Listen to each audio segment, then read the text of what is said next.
A new movie about Mary Magdalene starring Rooney Mara with Joaquin Phoenix as Jesus will finally be released in the US this spring after languishing in limbo for the last year.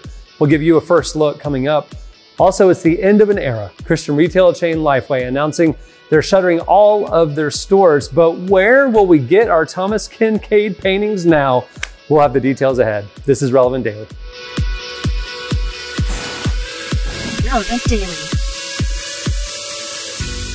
Hey everyone, I'm Cameron Strang here at Relevant HQ and welcome to Relevant Daily. This is where we bring you what's happening at the intersection of faith and culture. Those stories are coming up, but first I want to tell you that today is World Water Day.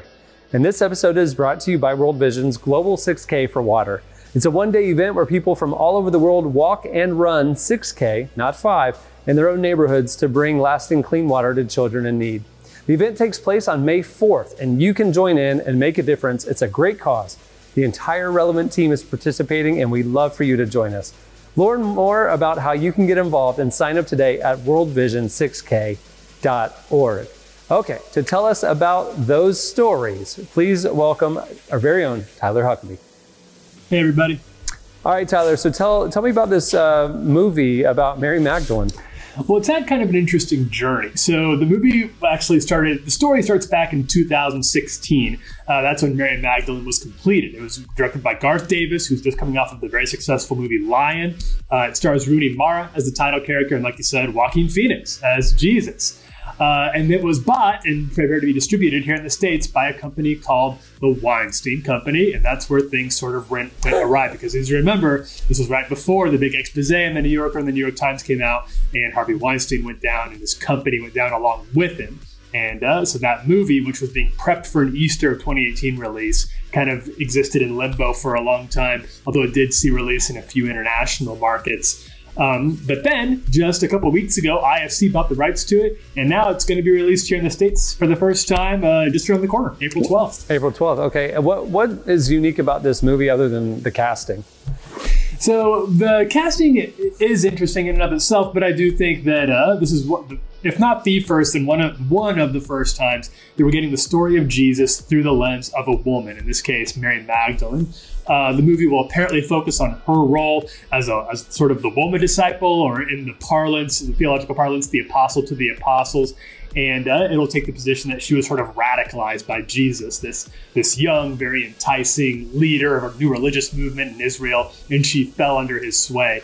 It looks like from the trailer that she's going to spend a lot of the movie butting heads with Peter, being played by Chiwetel Ejiofor here, who doesn't think that a woman should get to tell her side of the story.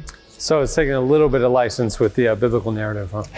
Well, it's definitely filling in some of the blanks, we'll say. This isn't exactly an original sort of fanfic idea to that. The Gnostic Gospels also had this idea that Mary Magdalene was somebody who was very, very close to Jesus, was maybe the only person who truly understood what he wanted to say, but then she was silenced after he ascended back to heaven because of the patriarchy at the time. That's not something that actually is in the biblical canon, obviously, but it's remained a source of fascination for a lot of fiction writers since then, including very famously Dan Brown with the Da Vinci Code, who actually then said that the two of them had a kid, and that kid went on to be have a whole line of sort of semi-royal figures. And there's some shipping conspiracy theories out there. The movie doesn't look like it gets into that.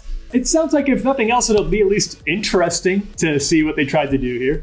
Well, I never saw the Da Vinci Code because they didn't sell it in my local Lifeway Christian store, and that's all I was allowed to buy from when I was a child. No, that's not true. Tell us this news about Lifeway.